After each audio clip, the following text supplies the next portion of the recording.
Assalamualaikum warahmatullahi wabarakatuh. Selamat pagi anak-anak, bagaimana kabar kalian hari ini? Sehat ya? Hari ini kita akan belajar materi tugas, sifat, dan cara beriman kepada Nabi dan Rasul. Simak materi berikut ini ya. Pertama, tugas Nabi dan Rasul. A. Mengajak manusia menyembah dan beribadah kepada Allah Subhanahu wa Ta'ala. B. Mengajarkan akidah, yaitu mengisahkan Allah Subhanahu wa Ta'ala dan menjauhi sesembahan berhala dan sesembahan yang lain.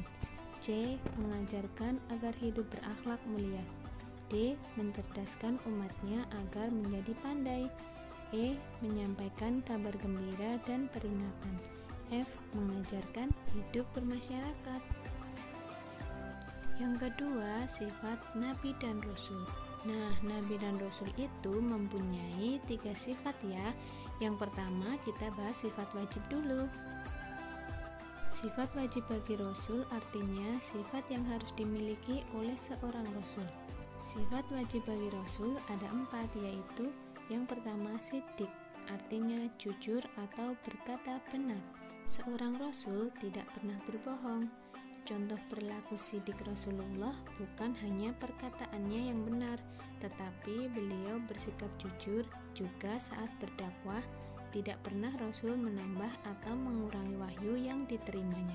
Allah Subhanahu wa Ta'ala berfirman dalam surat An-Najm ayat 4-5 yang berbunyi, A'udzu billahi minasyaitonir rajim. Bismillahirrahmanirrahim.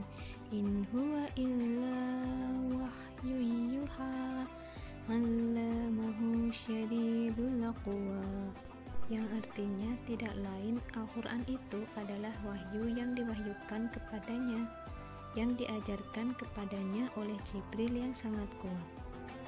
Sifat wajib yang kedua yaitu amanah, artinya dapat dipercaya. Rasul memegang teguh kepercayaan yang diberikan kepadanya. Perkataan mengandung kebenaran. Allah Subhanahu wa Ta'ala berfirman dalam surah Al-A'raf ayat 68 yang berbunyi, Ubalighukum risati rabbi wa ana lakum nazihun amin. Yang artinya, aku menyampaikan amanat-amanat Tuhanku kepadamu dan aku hanyalah pemberi nasihat yang terpercaya bagimu. Sifat wajib yang ketiga yaitu tabligh, yang artinya menyampaikan. Seorang Rasul memiliki kewajiban menyampaikan wahyu yang diterima dari Allah Subhanahu wa Ta'ala kepada umat manusia. Allah berfirman dalam surah Al-Jin ayat 28 yang berbunyi, Ya lama angqala abalaghu risalati rabbihim wa akhata bima ladaihim wa ahsa kulla syai'in adada. Artinya supaya dia mengetahui bahwa sesungguhnya Rasul-Rasul itu sungguh telah menyampaikan risalah Tuhannya, sedang sebenarnya ilmunya meliputi apa yang ada pada mereka dan dia menghitung segala sesuatu satu persatu. Sifat wajib yang keempat yaitu fatonah, artinya cerdas dan pandai. Seorang nabi dan rasul memiliki kecerdasan dan kekuatan berpikir yang tinggi agar dapat memberikan keterangan-keterangan dengan pandai dan bijaksana, sehingga manusia dapat mengerti dan memahami apa yang diajarkannya. Nah, itu tadi adalah 4 sifat wajib nabi dan rasul. Sekarang kita beranjak ke sifat mustahil nabi dan rasul. Yang dimaksud sifat mustahil bagi para rasul ialah sifat-sifat yang tidak mungkin dimiliki oleh para rasul. Sifat-sifat mustahil yang dimiliki nabi dan rasul merupakan lawan dari sifat-sifat wajib, sehingga ditegaskan jenisnya agar menjadi contoh sifat yang harus dihindari oleh umat manusia. Adapun sifat mustahil rasul adalah yang pertama kizib, artinya dusta. Yang kedua, khianat, artinya tidak dapat dipercaya. Yang ketiga, kitman, artinya menyembunyikan. Yang keempat, baladah, artinya bodoh. Kemudian kita masuk ke sifat jais rasul.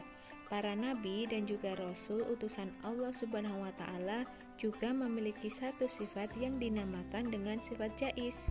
Sifat jaiz bagi para nabi dan rasul terdapat satu, yakni a'radul basyariyah, yang memiliki arti bahwa mereka juga memiliki sifat seperti manusia pada umumnya, yakni makan, minum, sakit, tidur, dan lain-lain.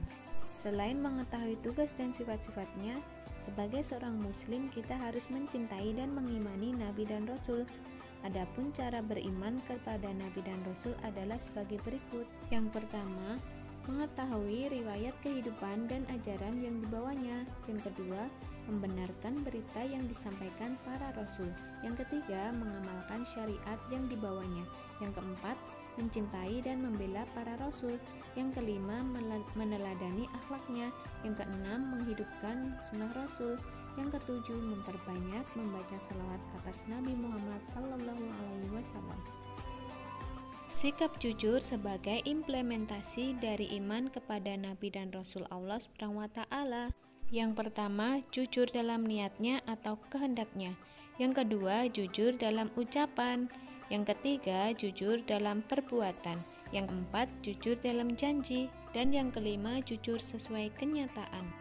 Nah, itu tadi adalah sifat-sifat Nabi dan Rasul. Anak-anak sudah paham ya? Bisa dibuka LKS halaman 27-30. Nah, tugas anak-anak mengerjakan LKS halaman 30-31. Sekian materi dari Ustadzah. Jazakumullahu khairan katsir. Wassalamualaikum warahmatullahi wabarakatuh.